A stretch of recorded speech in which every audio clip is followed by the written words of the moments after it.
Parking படம் வந்து national award win பண்ணியிருக்கு அப்படின்னு பார்க்கும்போது ரொம்ப சந்தோஷமாக இருக்குது.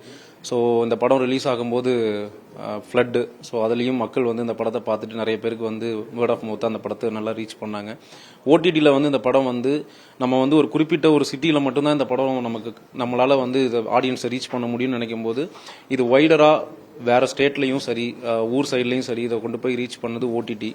ஸோ அதை பார்த்துட்டு மக்கள் கொடுத்த சப்போர்ட்டாக இருக்கணும். இன்றைக்கி இந்த நேஷனல் அவார்ட் கிடைக்கிற ஒரு ரெக்கக்னேஷன் கொடுத்துருக்கு. ரொம்ப நன்றி.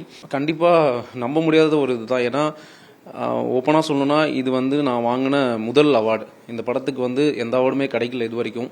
ஸோ இப்போ தான் ஃபஸ்ட் டைமாக இந்த படத்துக்கு நான் அவார்டு வாங்கினேன். ஸோ ஒரு ஃபஸ்ட்டு படமாக உண்மையிலே எனக்கு வந்து ரொம்ப நம்ப முடியாத ஒரு விஷயமா தான் இருக்குது. பட் இந்த படம் நான் பண்ணும்போது இது கண்டிப்பாக ஒரு ஆடியன்ஸுக்கு பிடிக்கும், இது ஒரு தப்பான படமாக ஆகாது அப்படின்னு ஒரு நம்பிக்கை இருந்தது. பட் இது இவ்வளோ தூரத்துக்கு கொண்டு போகும் அப்படின்னு நான் எதிர்பார்க்கவே இல்லை. எல்லாருக்குமே அதான் எனக்கு ரொம்ப எமோஷ்னலான ஒரு இதில் தான் நான் நிற்கிறேன். கண்டிப்பாக எல்லாருக்குமே நான் தேங்க்ஸ் அது மட்டும்தான் சொல்ல முடியும். ஏன்னா நான் ரொம்ப ஸ்பீச்லெஸ்ஸாக இருக்கேன் இப்போது.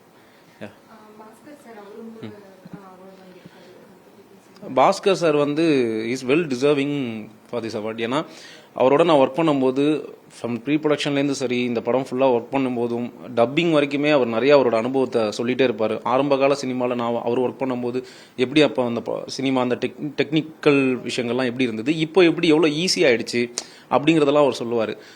ஸோ அது எல்லாமே ஒரு லெஜெண்டரி ஆக்டர்கிட்டேருந்து நம்ம அதை லேர்ன் பண்ணிக்கிற விஷயமாவே இருக்கும். அண்ட் அவர் ஒரு சீனியர் ஆர்டிஸ்ட். ஸோ எந்த விதமான நான் ஒரு சீனியர் அப்படிங்கிறத எந்த இடத்துலையும் அவர் அந்த மாதிரி ஒரு விஷயம் எங்களுக்குள்ள நடந்ததே இல்லை.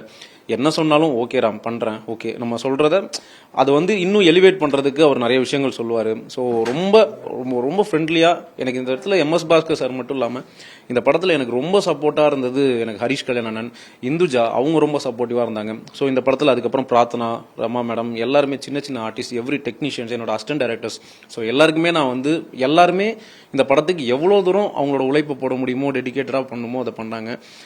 ரொம்ப சந்தோஷமாக இருக்குது. இன்றைக்கி அதுக்கான ஒரு அங்கீகாரம் கிடச்சிருக்கு அப்படின்னு நினைக்கும் போது.